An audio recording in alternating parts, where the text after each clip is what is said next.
Voalohany aloha tsara ny alalatsika voaka malagasy hoe iza marina moa reto bandorozy reto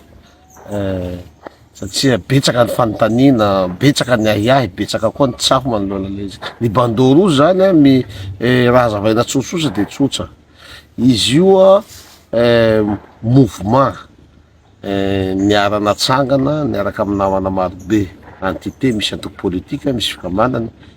misy koa amin'ny anaran'ny tenany manokana. Tao anatin'ny fotoana nampavaivay ny fanagejana nataon'ny fitondrana teo taloha, fitondrana taren'ny Andry Rajoelina, zay fananana endrika fanandevozana ny malagasy dia nitsiry ny sain'ny mpitolona rehetra zay ny tovy-hevitra ka naka an'le respiraka an'le taolo toy ny andro ny mena lama reny de nanangana ny antsoina hoe bandorozy. Ka tao amin'izay fotoana zay ny fanarahana aloha tarika mpitondra-teny Rola no ny voasafita amizay ary ny ray amin'io zany de ny tenako. Eo anatrehan'izay zany diso le filazana fa filoha Mikaely manangana milisy, manangana olona bandi, manangana olona maheritsetra entina hiarovana an'ilay fanavaozana. Ny fanavaozana zahay no nanolo tena zahay ato amin'ny bandorozy satria mafy loatra ny zavatra niainanay tamin'ny filohan'ny Rajoelina. Ka rehefa nanolo tena zahay rehefa nijoro ny fanavaozana dia niaraka hanohana an'ilay fanavaozana fa tsy hoe ny filoha Mikaely no namonina an'ilay bandorozy. Diso be zany zay. Zay zany resaka diabolisation an'ilay fanavaozana. Fa ny fanavaozana tsy nanangana hoe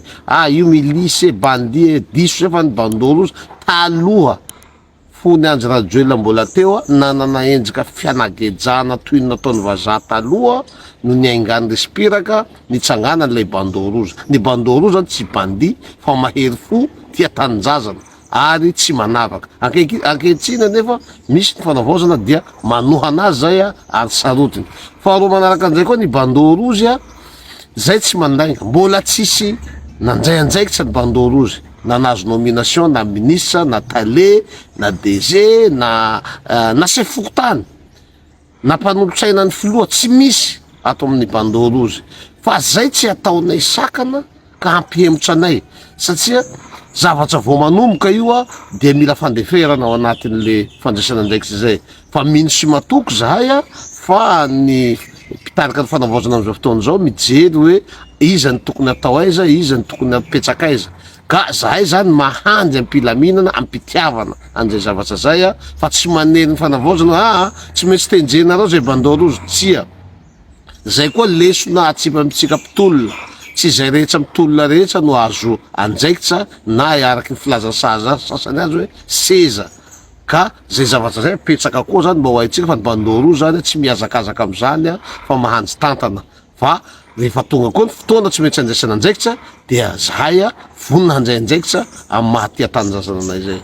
Malaza ny tenin'ny toromarika napetraky ny Sadek hoe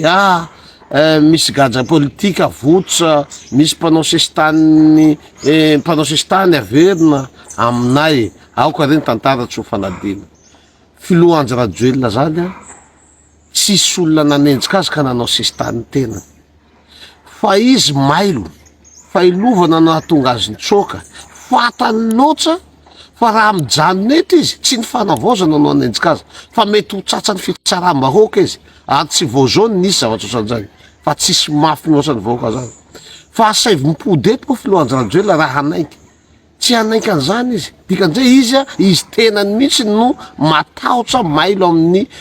endriky ny voka-dratsy ny zavatra nataony teto amin'ny firenena de niala izy. Ka amiko zany amiko manokana raha ny bandorozy averao mipody eto izy rasa fa zaho koa mino mampitanjona azy ihany fa ny vahoaka tsy hanaiky azy midiny eto zany fa tena tratrany fitsaram-bahoaka eto na iny vaty fotsiny izy nitsaiko na any Ansobe mihitsy de mety ho tratrany fitsaram-bahoaka. Ka aminay zany mpanao politika migaja no misy am'izao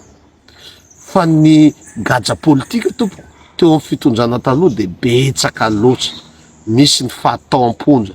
toy ny ranabaviny nidolia andro fahalemana izy nisy nitondra faisana iny mahery reny rasoaravina ry Roli Mercia ro Berija maty ny zanany any ampondra izy be dia be tamin'ny fitondrana teo taloha zany nisy an'izany gadra politika zany fa ny mahagaga aloha hatreto ny Sadeky nangina tamin'ireny fotoana reny aminay zany sahiatsika mifanavaozana ao anatin'ity Sadeky ty rehefa misy rafitra iresa-pirenena tsy hitam-bokatsoa ialao miala tsy mampigaja miala am'izany raha misy fomba rehetra ialana am'izany ialana fa io ihany mampahantsa antsika io ka amiko zany sahiatsika ao mifanavaozana toy io ataony Sadeky io amiko tsy hitako mivokatsoan'ny malagasy amin'io raha inona reo no hitsanjaky ny antsika ka amiko zany rehefa io hita hoe maramara ny famoahakevitsy ny Sadeky raisony andraikitra ny filoha kolonela raisony andraikitra miala amin'io tsika tsisy angazy mahabetsaka zany io fa aiza koa misy gadra politika eto firenena nisy ny gadra politika tamin'ny fitondran-dajoelona fa am'izao mpanao politika migaja noho ny zavatra hafa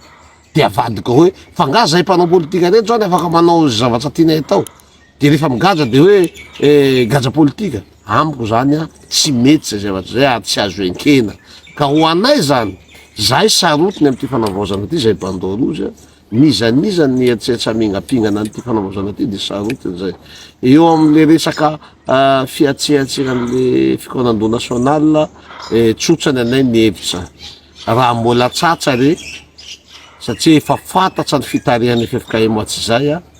fa nahomby nisy nahomby nisy koa tsy nahomby raha mbola tsatsa avelabelarina kely asio ny ray aman-dreny ara-drazana hanampy an'ireo FFKM reo fa zay no hitanay vahaolana ny tetiandro tsy moramora hanarina firenena efa lavo ty